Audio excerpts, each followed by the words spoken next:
Hi, so I decided to research the drug that was referred to as Khat in the book, and it was actually under the category of stimulants, and it was mentioned in the bath salts, which I thought was really weird because if I'm taking a bath, the last thing I think is, "Wow, what would happen if I chewed this?"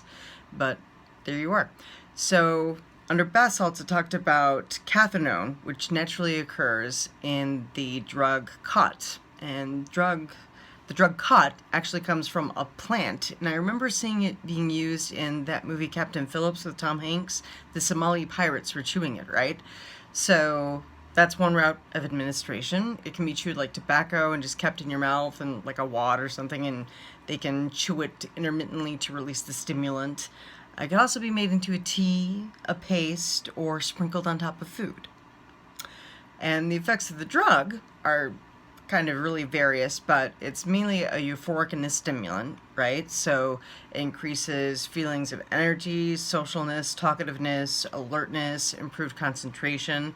That's what I found on the Alcohol and Drug Foundation website, ADF's website. The DEA also said it creates grandiose delusions, paranoia, nightmares, hallucinations, and hyperactivity. Some of the also downside of the use of the drug is that it stains your teeth brown.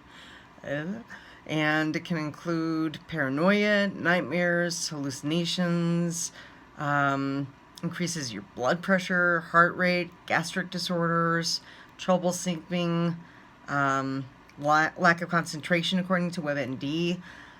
Some of the severe side effects, according to WebMD, were migraines, brain bleeds, heart attacks, lung problems, liver damage, changes in your blood vessels, sex drive and performance can be damaged. So long-term effects or long-term usage is different than the immediate effects because in researching khat, it was also discussed as not really an addictive stimulant just from your body becoming addicted to it, but more of psychologically addiction.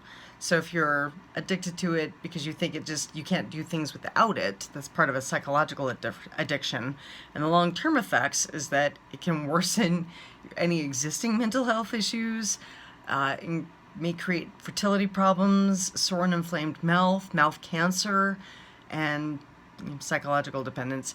Overdose effects, according to the DEA, were, if you take too much of it, it can create violent behavior, suicidal depression, physical exhaustion. And I found this interesting because even though it wasn't truly described as having like a physical addiction, it does have withdrawal symptoms. And that would include irritation, according to WebMD, nervousness, depression, loss of appetite, trembling, feeling hot, sleep issues, manic behavior. There's also something called khat psychosis, but that's in very rare instances of long-term use. And the ADF also said it would create mild depression, low blood pressure, and extreme tiredness. So those are like the withdrawal symptoms from using khat. And one interesting thing that I found online, according to the ADF, is that khat plus other stimulants, like if you use khat in addition to cocaine or other amphetamines, creates the risk of overheating and heart attack. And I tried to find any examples of overheating, but that is something that can absolutely kill you, overheating plus a heart attack. And then I also read several descriptions of it having an astringent, faintly sweet taste, which is the only reason I would ever abuse a drug, is if it was extremely sweet to eat or pleasant in some small way.